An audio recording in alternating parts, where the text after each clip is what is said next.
bà sốt đấy bà ní cứ chi chủng ngư bà la bà đại miền lệ cả nè riêng thôn ngô bằng tay hới bà ní cứ chi đầm ná ở spu tờ ca poko bà chủng ngư bà la ní ảnh bà chủng ngư bà la môn đầm bốn cứ việc cài lại bài ní bà cài lại bài ní cứ riêng đạp đạp mau so cả đào ní cứ việc cài lại bài nắng nóไปได้บ้านnóไปได้บองโอนชีบาเวมันบานเชียหรือมวยก็ยังมันบานบานพนามเวมันบานตรำตรายเตเวหนึ่งเรียลดาลโหดบาดคลายตัวเชียจุ่มงิปกลบา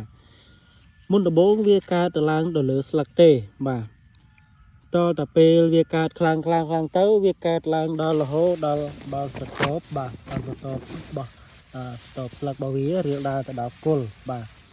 thì đào cố bà chẳng tới bị ai bà co miền ở trong người bọc cô bàนี่คือชื่อตำนานในการวิวัฒน์របស់ជំងឺផ្លាស់អញ្ចឹងនៅពេលដែលឃើញមានបញ្ហាបែបនេះហើយពុកម៉ែបងប្អូនកុំតន់អាលបាញ់ថ្នាំកុំតន់អាលបាជីបាទជាស្រ័យកុំតន់អាលបាជីអីគឺយើងធ្វើការបើសិនជាវាធ្ងន់ធ្ងរបែបនេះគឺយើងត្រូវការប្រហូរទឹកវាឲ្យបានទៀបបាទដែលអាចធ្វើទៅបានបើបានកាន់តែឲ្យអស់រលីងកាន់តែល្អបាទក្នុងគោលបំណងគឺដើម្បីកុំឲ្យវាមានសំណើមខ្ពស់នៅក្នុងស្រែបាទនៅពេលដែលយើងប្រហូរទឹករួចហើយគឺយើងធ្វើការបាញ់ថ្នាំបាទបាញ់ថ្នាំចំពោះប្រភេទសម្រាប់សំដៅទៅលើជំងឺផ្លាស់នេះបាទនៅលើទីផ្សារមានបាទសារធាតុដូចជាមានអាសូស៊ីត្រូប៊ីនឬក៏ត្រីស៊ីក្លាសូលអីជាដើមបាទសារធាតុពួកអស់ហ្នឹងគឺយើងអាចបាញ់កម្ចាត់ធ្វើបានហើយមានសារធាតុផ្សេងជាច្រើនទៀតបាទ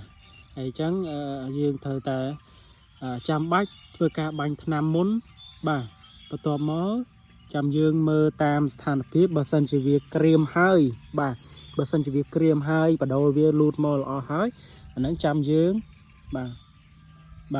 បាជីបាទដើម្បីវាឡើងវិញយើងប្រោះជីបន្តិចយើងអត់ដាក់ជ្រុលទេបាទគឺយើងដាក់ជីតិចមកវិញដើម្បីវាមានកម្លាំងឡើងមកវិញបាទសូមអរគុណ